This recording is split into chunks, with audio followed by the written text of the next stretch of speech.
सीताराम रूपी गुणग्राम, सीताराम के गुण रूपी अरण्य में विचरण करने जा रहे हैं। अभी मंगलाचरण का प्रकरण चल रहा है।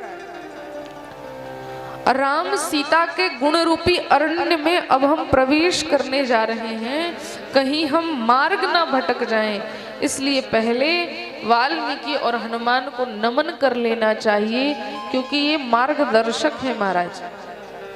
राम को वाल्मीकि और हनुमान से ज्यादा कोई जान नहीं सकता। आप किसी जंगल में जाएं या किसी भी स्थान पर जाएं, आपके लिए बड़ा अनजान हो तो वहाँ मार्ग भटकने का डर होता है, लेकिन जो वहाँ पर पहले से घूम घाम लिया है उसको लेकर के जाएंगे तो आप नहीं भटकेंगे। तो मानो बाबा तुलसी कहते हैं कि पहले हम वाल्मीकि और हनुमान जी रूपी जो मार्गदर्शक हैं इस अरण्य का, तो उनको प्रणाम कर लिया जाए, उनका आश्रय लेकर के ही इस अरण्य में प्रवेश किया जाए। एक और बड़ी सुंदर बात कही, वाल्मीकि और हनुमान जी के दोनों के लिए वैज्ञानिक शब्द का प्रयोग किया। वंदे विशुद्ध, सुंदर वैज्ञानिक शब्द कहा। वंदे विशुद्ध विज्ञानो कविश्वर कपीश्वरो। कविश्वर है महर्षि वाल्मीकि और कपीश्वर है हमारे हनुमंत लाल। हम आपसे पूछते हैं वैज्ञानिक किसे कहते हैं? जो नई नई चीजों का आविष्कार करे, नई नई चीजों की खोज करे, शक्तियों की खोज करे, उसे वैज्ञानिक कहते हैं। हनुमान जी महाराज से ज्यादा श्रेष्ठ वैज्ञानिक कौन होगा? मां जानकी शक्ति है। जब रावण हरण करके ले गया तो उस शक्ति की खोज कोई नहीं कर पाया, श्री हनुमंत लला ने किया है। तो हनुमान जी से बड़ा कोई वैज्ञानिक इस दुनिया में होगा क्या? और वाल्मीकि जी को भी वैज्ञानिक कहा। क्यों? आप देखेंगे जब शक्ति गर्भस्थ अवस्था में आई, गर्भस्थ अवस्था में जब मां जानकी के गर्भ में लव और कुश आए तो भगवान ने वाल्मीकि की शरण में भेजा मां जानकी को, क्योंकि भगवान जानते थे कि हमारे गर्भस्थ शिशु का संरक्षण वाल्मीकि जैसा वैज्ञानिक ही कर सकता है।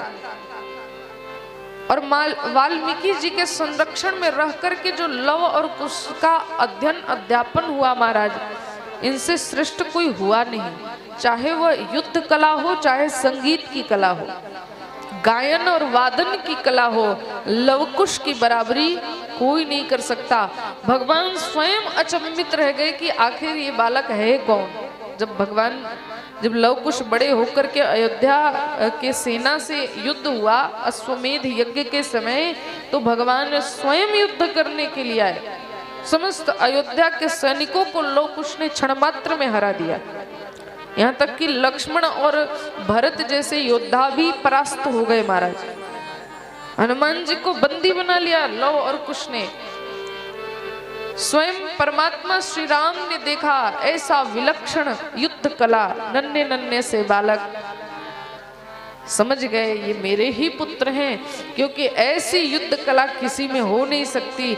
इसलिए आप देखेंगे कि मां जानकी जो शक्ति स्वरूपा हैं, गर्भावस्था में आई हैं, तो वाल्मीकि जैसे वैज्ञानिक के संरक्षण में गई हैं महाराज।